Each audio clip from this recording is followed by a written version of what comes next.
स्वागत है आपका खुशियों के त्योहार में।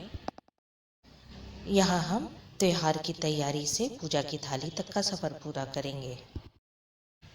आज मैं आपको बताऊंगी महाशिवरात्रि कथा के बारे में। महाशिवरात्रि का पावन पर्व इस वर्ष 11 मार्च दिन बृहस्पतिवार को है।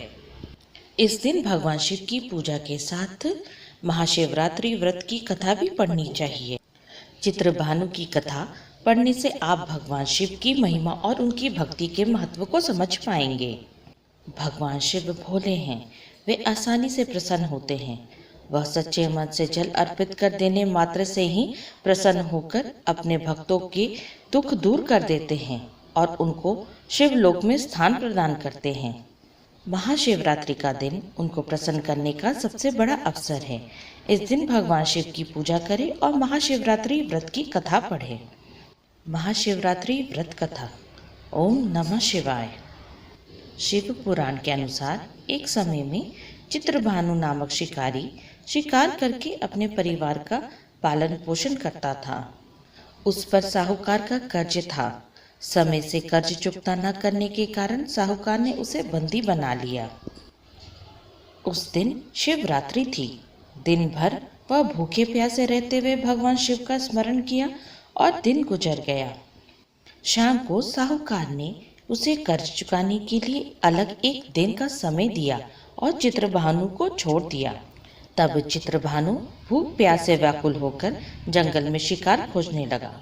देखते देखते शाम और फिर रात हो गई।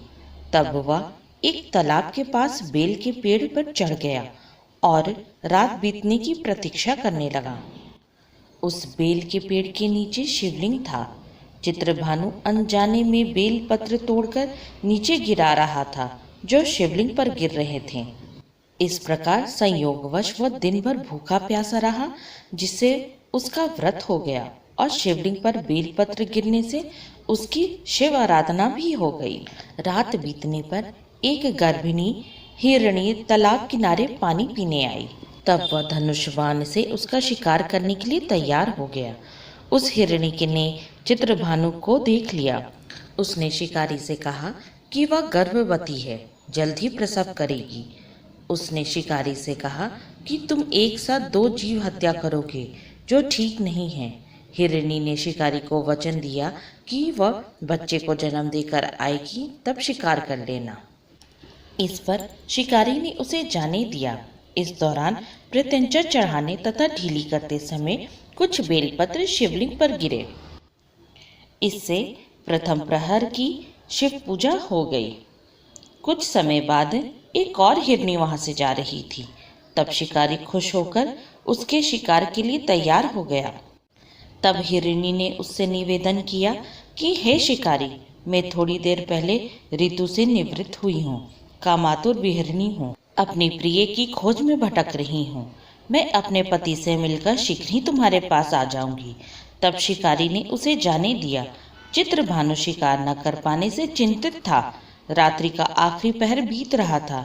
इस बार भी कुछ बेलपत्र टूटकर शिवलिंग पर गिरे, जिससे दूसरे पहर की भी पूजा हो गई। तभी एक दूसरी हिरणी बच्चों के साथ वहां से जा रही थी। तब चित्रभानु ने उसका शिकार करने का निर्णय कर लिया। तब हिरणी ने उससे कहा, हे शिकारी, मैं इन बच्चों को इनके पिता के हवाले करके लौट आऊंगी। इस समय मुझे मत मारो। इस पर शिकारी ने कहा कि वह मूर्ख नहीं है, इससे पहले अपने 2 शिकार छोड़ चुका है। उसका परिवार भूख प्यास से तड़प रहा होगा। तब हिरणी ने कहा, मेरा विश्वास करो, मैं इन्हें इनके पिता के पास छोड़कर तुरंत लौटने की प्रतिज्ञा करती हूँ। ऐसा करते हुए सुबह हो गई और अनजाने में ही शिकारी की शिवरात्रि की पूजा हो गई। उपवास और रात्रि जागरण भी हो गया। इसी बीच एक हिरण वहां से जा रहा था। तब शिकारी ने इसका शिकार करने का निश्चय कर लिया।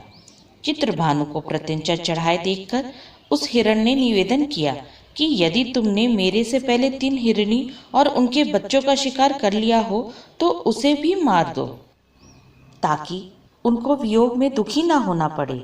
अगर उनको जीवन दान दिया है तो कुछ समय के लिए उसे भी जीवन दान दो। उनसे मिलकर वह दोबारा यहाँ आ जाएगा। हिरण की बातें सुनकर शिकारी के मन में रात का पूरा घटनाक्रम सामने आ गया। उसने सारा घटनाक्रम हिरण को बताया। तब हिरण ने कहा कि वे तीनों हिरणी उसकी पत्नियां हैं। जिस प्रकार वे तीनों प्रतिज्ञाबद्ध होकर गई हैं, उसकी मृत्यु से वह अपने धर्म का पालन नहीं कर पाएंगी।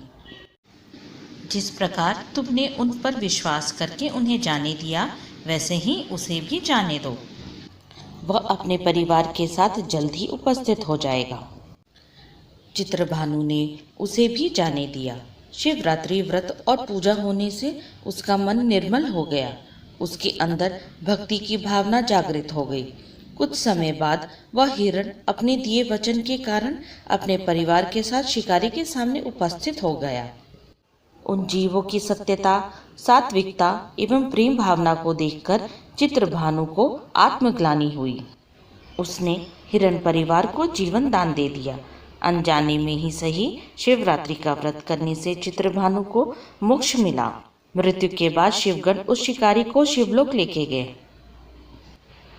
आइए दोस्तों, अब जानते हैं पावन शिव कथा का संदेश। शिकारी की कथानुसार महादेव तो अनजाने में किए गए व्रत का भी फल देते हैं, पर वास्तव में महादेव शिकारी की दया भाव से प्रसन्न हुए। अपने परिवार के कष्ट को ध्यान होते हुए भी शिकारी ने मृत परिवार को जाने दिया।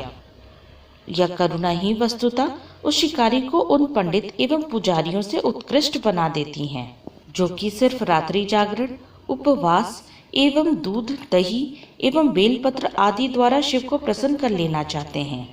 इस कथा में सबसे महत्वपूर्ण बात यह है कि इस कथा में अनजाने में हुए पूजन पर विशेष बल दिया गया है। इसका अर्थ यह नहीं कि शिव किसी भी प्रकार के किए गए पूजन को स्वीकार कर लेते हैं अथवा भोलेनाथ जाने या अनजाने में हुए पूजन में भी भेद नहीं कर सकते। वास्तव में वह शिकारी शिव पूजन नहीं कर रहा था। इसका अर्थ यह भी हुआ कि वह किसी तरह के किसी भी फल की कामना नहीं कर रहा था। उसने मृग परिवार को समय एवं जीवन दान दिया, जो कि शिव पूजन के समान है। शिव का अर्थ ही कल्याण होता है। उन निरीह प्राणियों का कल्याण करने के कारण ही शिव तत्व को जान पाया तथा उसका शिव से साक्षात्कार हुआ। परोपकार करने के लिए महाशिवरात्रि का दिवस होना भी आवश्यक नहीं है। पुराण में 4 प्रकार के शिवरात्रि पूजन का वर्णन है। मासिक शिवरात्रि, प्रथम आदि शिवरात्रि तथा महाशिवरात्रि। पुराण वर्णित अंतिम शिवरात्रि है नित्य शिवरात्रि। वस्तुतः प्रत्येक रात्रि ही शिवरात्रि है। अगर हम उन परम कल्याणकारी आशुतोष भगवान में स्वयं को लीन कर दें तथा कल्याण मार्ग का अनुसरण करें, वही शिवरात्रि का सच्चा व्रत है। यहाँ तक बने रहने के लिए आप सबका धन्यवाद। ओम नमः शिवाय।